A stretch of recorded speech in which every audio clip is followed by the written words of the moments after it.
AITA for wanting to move to Alaska without my unmotivated boyfriend to finally get my life on track. I'm 24 years old, living in South Carolina, and trying to figure out how to get my life back on track. Currently, I live in my mom's house, rent-free, and that's the only reason I've been able to stay afloat these past few months. My boyfriend, 26M, also lives with me. We've been together almost 2 years now. When we first moved in together, I thought we were building something. But honestly, it's felt like I've been the only one building anything at all. Right now, my boyfriend is unemployed. He lost his last job a couple months ago because, in his own words, he just couldn't get up on time. It wasn't a high-pressure position or anything, just retail. No early 5 a.m. shifts, just regular, adult responsibilities, and he couldn't meet them. He doesn't have any savings, no backup plan, and seemingly no urgency to change that. I've been carrying most of the weight, groceries, bills, emotional labor, everything. I've tried to be understanding. Everyone hits rough patches. I've hit mine too. But the difference is, I keep pushing. I keep looking for ways to improve, to build something stable. Meanwhile, he's content playing guitar in the living room and saying we'll figure it out. Lately, I've been feeling like I'm drowning in potential that isn't mine. His potential, his excuses, his lack of action. I don't want to be the nagging girlfriend. I don't want to be his mother. I just want a partner. And I'm starting to realize I might not have one. A few nights ago, my mom called me with an opportunity that stopped me in my tracks. She lives in a remote part of Alaska, Dillingham. It's quiet, isolated, and very different from the life I'm used to in South Carolina. But she explained that jobs up there pay incredibly well, especially for people willing to put in consistent work. Because it's so remote, there are fewer people competing for jobs, and employers value reliability. Plus, with fewer places to spend money, saving becomes much easier. She said, come up here for a couple years, work hard, save. You could come back and buy land, or even a house in cash.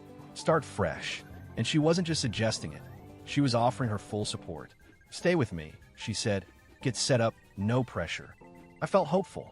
Like for the first time in a long while, there was a path forward that didn't involve constantly carrying someone else on my back. It would be hard. It would be a huge change, but it would be mine. So I told my boyfriend. I sat him down and told him what my mom had said. I was expecting curiosity, maybe even excitement, or at the very least, a conversation. All he said was, I don't know, and went back to playing his guitar. That was it. I gave him some time to think about it. I know it's a big ask, uprooting your life to move somewhere that feels like the edge of the world. But when I brought it up again later that night, his only response was, okay, well, I'm probably not going to go. No follow-up. No why. No questions about the job market, living conditions, or what it would mean for us. Just a flat-out no, followed by silence. It crushed me. Not because I expected him to drop everything and say yes immediately, but because he didn't even care enough to engage. Didn't even ask what it would mean for our future. He just opted out. I realized then that I've been the only one thinking about our future at all. I've been the one sacrificing, adjusting, and planning, while he's just been coasting. And I can't make someone want a better life if they're already comfortable being stuck. It made me wonder, how long have I been waiting for someone who has no plans to grow with me? This moment forced me to zoom out and look at our whole relationship through a new lens. I'm independent. I've traveled to almost every U.S. state on my own. I'm adventurous. I love new places, new challenges, change. I've always believed that life is about growth, becoming better, smarter, stronger over time. But my boyfriend, he's never even left the Carolinas. He's afraid of flying, doesn't drive long distances, and gets overwhelmed by the idea of doing anything outside his comfort zone. When I talk about saving money, investing, building a future, his eyes glaze over. He says things like, we'll see what happens, or it's not that simple, but never takes action. I don't need him to have a 6-figure job or some 5-year master plan. I just need a partner who wants to try. But after nearly 2 years, I haven't seen that. Not once. He's never budgeted, never worked towards something bigger, never made sacrifices for us. I'm not even sure he wants the kind of life I'm trying to build. And maybe that's what this Alaska opportunity is showing me. Our lives are pulling in different directions. I want freedom, stability, possibility. He wants comfort, familiarity, the path of least resistance. Now I'm at crossroads. My mom has made it clear the offer stands. I could leave in a few weeks, start a whole new chapter, save money, work hard, find clarity, maybe even find myself again. But if I go, I know what that means for my relationship.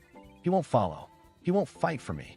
He already said he's probably not going, and I'm tired of dragging someone who doesn't want to walk with me. It hurts. I love him, or at least I love the version of him I thought he might grow into. But maybe I've been holding on to a future that only existed in my head. And now, life is offering me an out. A reset button. A chance to live fully, not half-heartedly. I don't want to waste my 20s stuck in the wrong life with the wrong person. So here I am, Reddit, at 24, with a choice that feels both terrifying and freeing. Do I go to Alaska? Do I choose growth over comfort, even if it means leaving behind someone I've loved? Has anyone else ever felt this kind of push from life, like the universe was saying, go now, or stay stuck? Would love to hear your stories, advice, regrets, or encouragement. I don't want to hurt him. I don't want to feel selfish. But maybe choosing myself isn't selfish at all.